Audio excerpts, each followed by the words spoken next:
Eita, sériezinha do jeito que eu gosto. Salve, telenautas, bem-vindos de volta. Eu, Heitor Teixeira, tô aqui mais uma vez pra gente falar sobre Andor, temporada 2, também conhecida como temporada final, que acabou de lançar os seus episódios 4, 5 e 6, naquela tacada que a gente já tinha conversado, que é o como eles vão fazendo. Lembra do que a gente falou? Que agora eles estão lançando 3 episódios juntos. Eu acho que isso está sendo meio esquisito até para a audiência, porque está difícil para a gente que está fazendo review assistir, mastigar, digerir e vir comentar com vocês tudo o mais rápido possível. Imagina para quem tem vida. Então vamos lá, galera. Vamos falar sobre o que precisa ser falado. Se nos 3 episódios anteriores eu tinha dito que gostei, mas com uma pequena ressalva, de que tinha parecido, que não tinha acontecido tanta coisa assim, que até estava meio com aquela roda presa, parecendo que eles tinham em 3 episódios ficado patinando ali nas mesmas coisas. Dessa vez, vou falar para vocês, apesar de não ter combate, confronto franco, pancadaria, trocação, explosão e aquele negócio, teve uma ou outra. Mas eles conseguiram fazer 3 episódios recheados de pequenas coisinhas que, ainda que essas coisas sejam sim muito diálogo, muita coisa de episódio de espionagem, de série, de filme, de teor, de gênero de espionagem raiz, aonde a tensão fica muito mais por você estar analisando os detalhes, o que tem por trás da conversa dos personagens, os desdobramentos das coisas, a antecipação, aquele nervosismo, a aflição de você ver o problema se aproximando e a pessoa vai conseguir ou não vai se livrar daquele determinado algo. Pelo menos eles conseguiram jogar o foco para vários lugares diferentes, dando a impressão de que realmente a história está se movendo. E já que ela está se movendo, vamos lá, vale a pena dizer que esses tantos episódios aí que a gente vai ver pela frente, já dentro daquela proposta da gente estar vendo o prequel do prequel de Star Wars, ou seja, a gente está vendo a série que vai levar aos acontecimentos de Rogue One, sendo que Rogue One é essencial para dar corpo para aquelas primeiras palavrinhas que aparecem naquele textinho amarelo que ia subindo assim, quando eles dizem lá que um grupo de esforçadas pessoas heróicas e tal conseguiram roubar os planos da Estrela da Morte. Isso daí, se vocês bem se recordam, aconteceu lá em Rogue One e a gente está vendo antes. Então o que a gente está vendo agora vai se encaminhando cada vez mais para perto daquela situação do filme original de 77, o primeirão lá do tio Jorge Lucas, que é considerado como a Batalha de Yavin. Então, assim como Jesus Cristo, que tem antes de Cristo, depois de Cristo, tem antes da Batalha de Yavin e depois da Batalha de Yavin. Se na temporada anterior a gente já tinha avançado um pouquinho para chegar nesse momento aqui, a gente tinha visto lá os 5 antes da Batalha de Yavin. Nos 3 episódios anteriores a gente estava em 4. A gente já está em 3. Ou seja, a série conta um pouquinho do que é mais relevante naquela passagem de tempo e vai dando uma adiantada.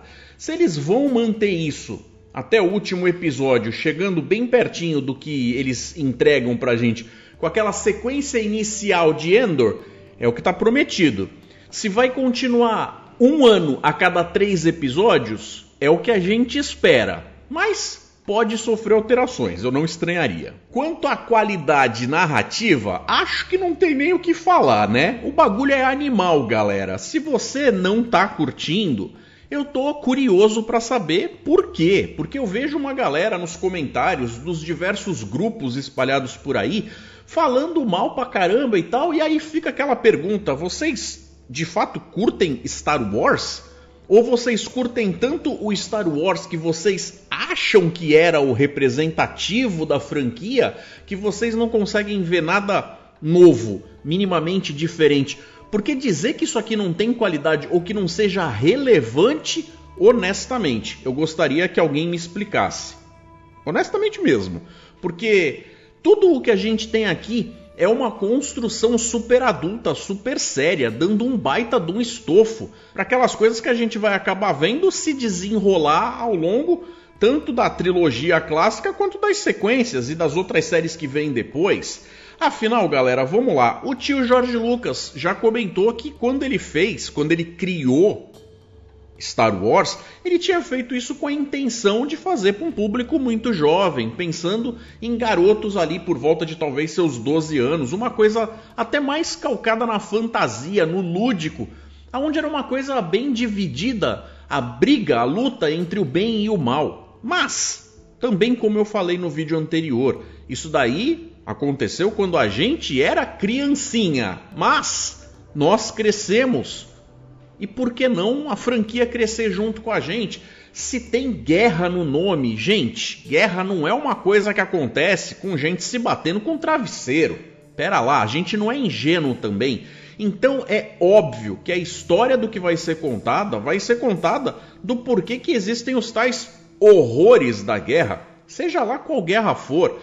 Porque tem um monte de coisa acontecendo ali que destroça, despedaça a vida de muita gente, ainda que a gente não esteja falando necessariamente de soldados versus soldados.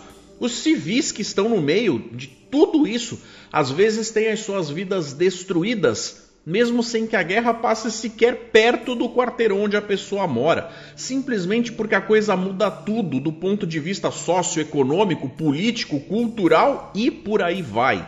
Então, essa série fala sobre isso e esses 3 episódios lançados agora são uma consequência direta do que a gente viu sendo plantado nos 3 anteriores. Ou seja, a gente vê que o Cassian Andor, que tinha pedido no final da primeira temporada para ser incluído de corpo e alma na rebelião, ainda tem, obviamente, algumas ressalvas porque ele não quer desperdiçar o lado humano. Ou seja, ele não quer colocar em perigo a amada dele, que seria justamente a última pessoa por quem ele de fato ainda está lutando. Porque esse papo ideológico de lutar pela galáxia é bonitinho, mas as coisas ficam muito mais reais e palpáveis quando a gente está falando de alguém próximo da gente que existe de forma real na nossa vida. Ou eu estou enganado? E é claro, a gente tinha visto a Dedra tendo sido encarregada pelo Krennic, o cara, para arranjar um jeito de fazer funcionar a operação lá em Gorman. Ou seja, ela deveria cuidar do plano para fazer o approach, a chegada, a tomada do Império no planeta, ser algo que fosse descer macio junto com a opinião pública. Porque lembrando, vou me repetir, mas é importante, o Império já é bastante forte, mas ainda não aconteceu a dissolução do Senado. Então não é como se eles pudessem fazer o que eles querem sem ser afetados pelo como as coisas vão acabar cortando a influência que eles têm sobre os diferentes sistemas planetários, principalmente aqueles que ficam mais perto do núcleo da galáxia, que é mais fácil de governar. Tudo que fica mais perto lá da orla externa, mais na borda da galáxia, o Império sempre teve uma certa dificuldade, mas sejamos francos, a República também. Então o que será que andou acontecendo neste 1 ano? O que será que andou? O que será que andou para frente? O que será que andou para trás? É o que a gente vai falar a partir de agora, só que com spoilers. Bom, por falar na Bix, é óbvio, a gente vai dar sequência naquela ideia de que ela ainda está vivendo uma vida de traumas, uma vida de sequelas, uma vida que tem todo aquele negócio de as coisas pelas quais ela passou, que estão impregnadas no corpo, na mente e na alma dela, e ela quer ajudar a lutar, quer fazer alguma coisa, mas tudo isso tem uma consequência, até o fato deles terem que se esconder, terem que trocar de identidade o tempo inteiro, se perder de às vezes nem saber mais exatamente quem eles próprios são. Agora, como isso tem afetado muito, inclusive o sono dela, e só quem não dorme direito sabe como isso é pesado, ela tem que fazer alguma coisa que pode ser desde uma má escolha, através do que ela escolhe usar para tentar pegar no sono, ou fazer alguma coisa de fato na prática para mudar a situação na qual ela está inserida. Então tudo isso vai levar a gente a ver que se você quer tentar levar uma vida normal, a partir do momento que você escolhe fazer parte da rebelião de uma forma ou de outra, boa sorte. de forma até meio surpreendente. A gente vê que o Cyril Karn de fato não está mais em Coruscant, construindo aquela vida burocrática do lado da loirinha dele, a cremosa dele e tal. Ele foi para Gorman, longe inclusive da mãe.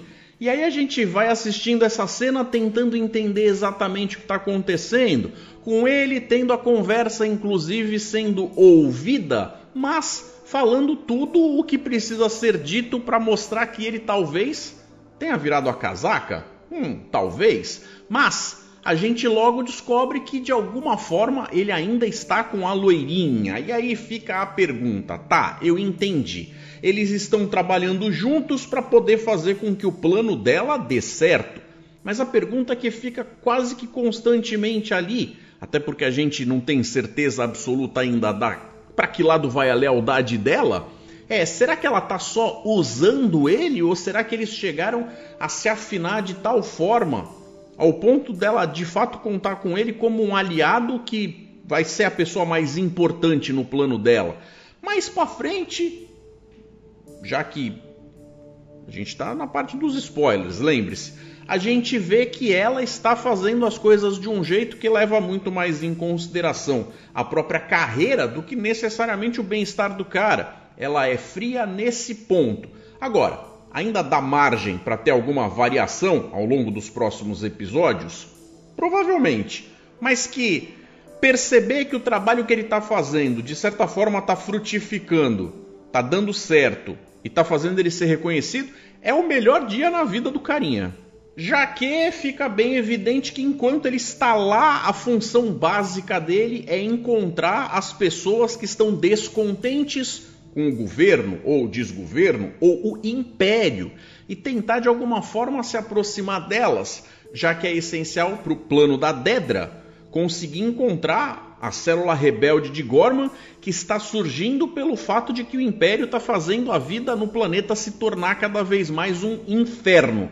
Então, é uma questão de tempo que essa panela de pressão arrebente, e ele tem que encontrar onde é que está o ponto fraco, para justamente eles poderem usar aquilo ali para fazer o plano dar certo. Agora, tudo isso é claro, dentro daquele espírito de espionagem contra espionagem e não confie em ninguém. Justamente por saber que essa é uma das coisas mais vigorantes em qualquer boa história de espionagem, é que tudo que a gente escuta a gente tem que manter guardado ali naquela pilha do meio.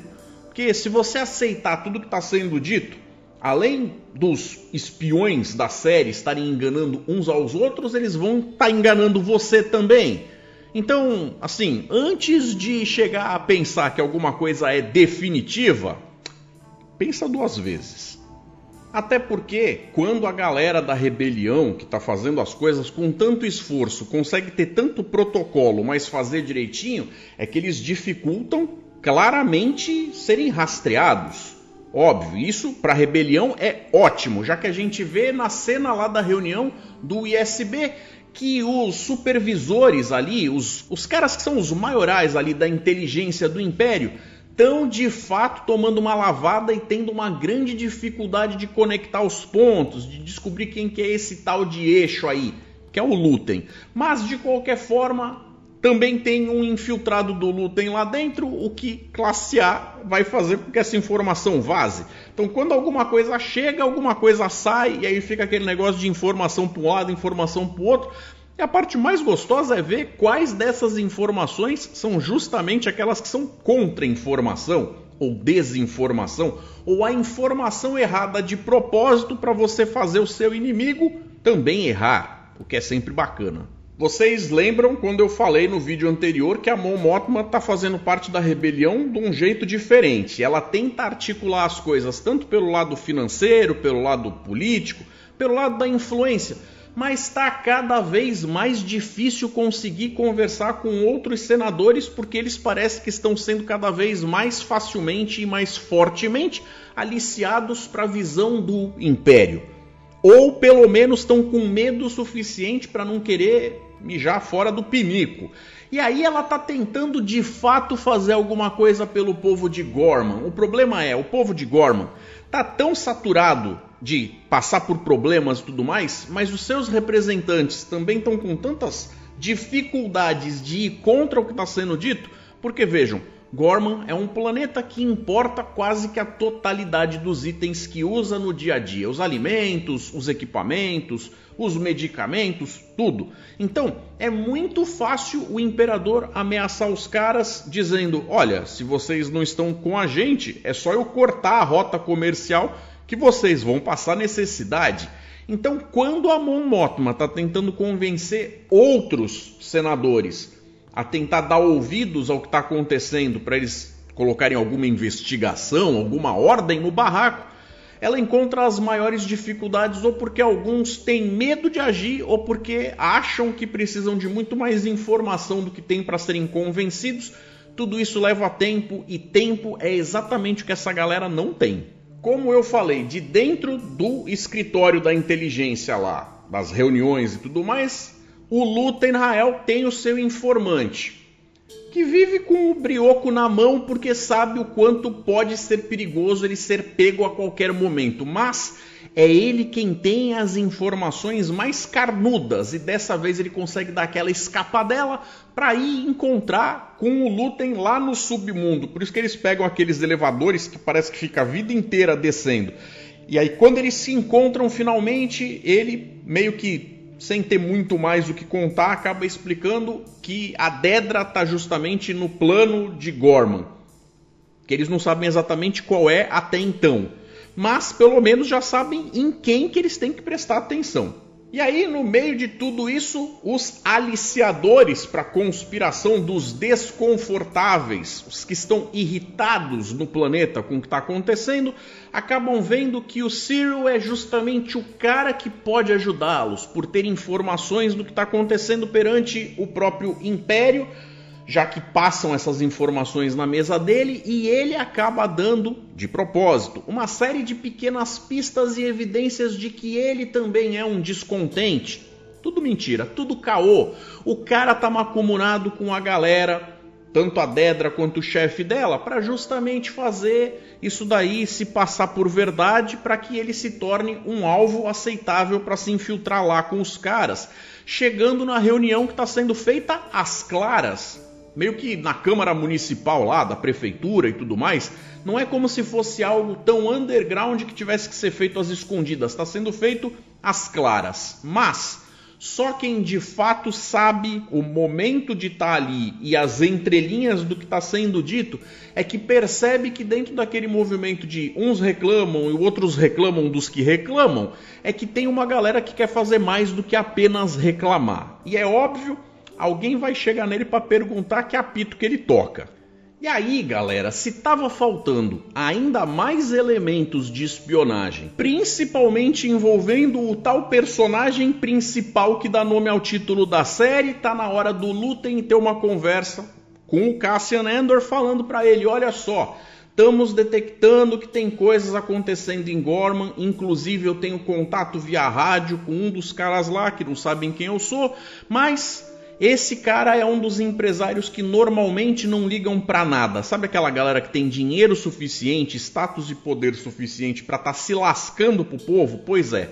Se o Império colocou pressão suficiente no planeta para que até esse cara esteja descendo do seu pedestal para tentar fazer alguma coisa, pode ser que o que está acontecendo lá seja sério. Você não quer ir lá dar uma olhada, meu menino? Então é por isso que a gente vê ele tendo todo um disfarce com uma persona que foi criada sob medida para caber justamente numa viagem como essa para um planeta das futilidades do tititi, dos costureiros de alta costura, aqueles até meio metido a besta, que vão naqueles desfiles e tudo mais, tem uns jeitos afetados ali, às vezes até meio pimbalistas e tudo mais, mas ele compra essa ideia e acaba indo investigar. E aí, como eu falei, o episódio, e esse é só o primeiro, traz um bocado de coisa para apimentar o que está sendo contado. A gente ainda vai fazer uma visitinha pro Saul Guerreira. Esse cara que eu vou te falar é desarranjadinho, é comprometido com a causa, mas o cara não bate bem ao ponto de não medir consequências em nada. E aí fica aquele negócio de como as células que são até bastante comprometidas, ainda não têm uma liderança que as conecte e tal, fica aquela desconfiança o tempo inteiro, um não quer dizer mais pro outro do que precisa, do que pode ou do que deve, até por motivos de segurança. Mas isso faz com que o climinha de inquisição não esteja acontecendo só por parte dos imperiais, mas quando os rebeldes, e nesse caso terroristas, se encontram para fazer algum tipo de intercâmbio, fica pesado até ali com eles. Dando sequência, a gente de fato descobre qual que é o plano da Dedra, que é dar as informações erradas para esse povo que vai tentar fazer alguma coisa estúpida, de fato fazer a coisa estúpida, só que do jeito que o Império quer que a coisa estúpida seja feita. E aí então o Império vai ter a capacidade de poder chegar lá de forma oficial dizendo, tá vendo? Olha só, a gente tem o maior carinho por esse povo e eles assim, pisando na bola, a gente é obrigado a interferir. O problema todo é, se isso é válido para um, é válido para todo mundo. E o Sol Guerreira conhece essas táticas também, não vai se enganando não.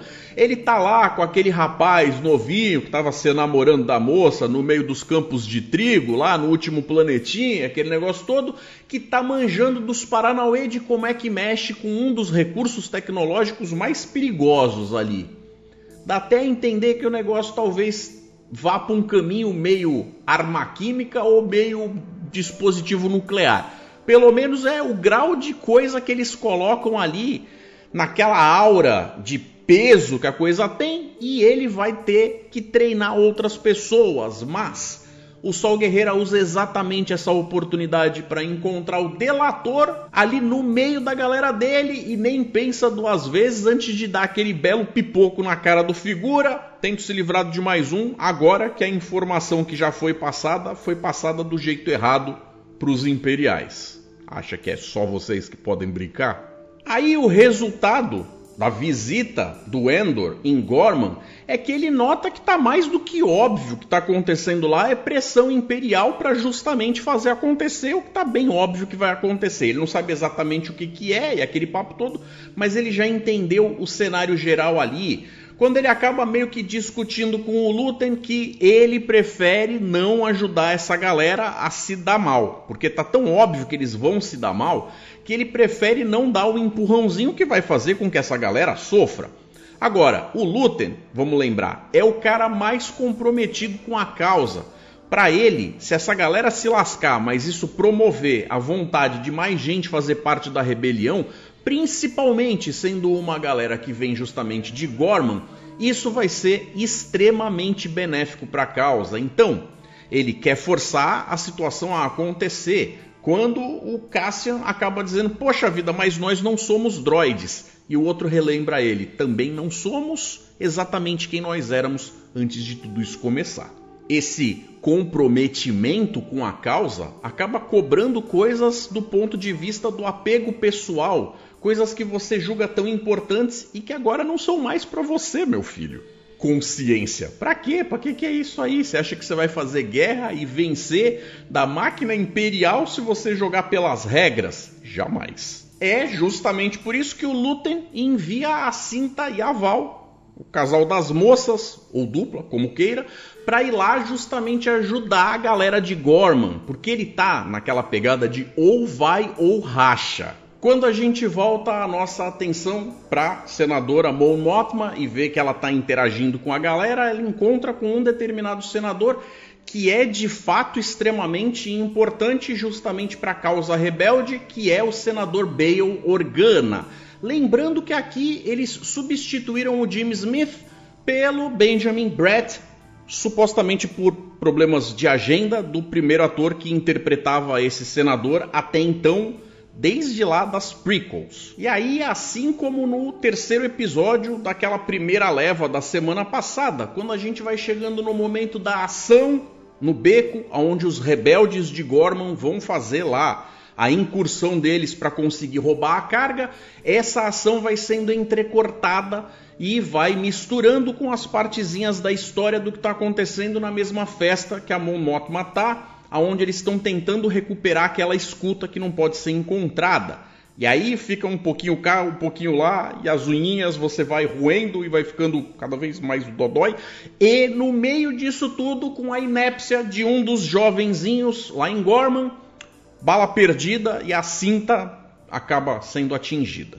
Poxa, mó triste, eu gostava dessa personagem. E pra fechar, depois da gente ver a Bix estragadinha ao longo dos 3 episódios, quase que não servindo pra mais nada, além de dar preocupações pro Cassian, a gente vê ela na ação de fato, indo à forra contra o Dr. Gorst, que é o torturador, interrogador, que trabalhava lá pra galera do ISB, e que é tão bom no que faz que estava sendo cooptado para ajudar outras partes do Império pelo próprio Imperador.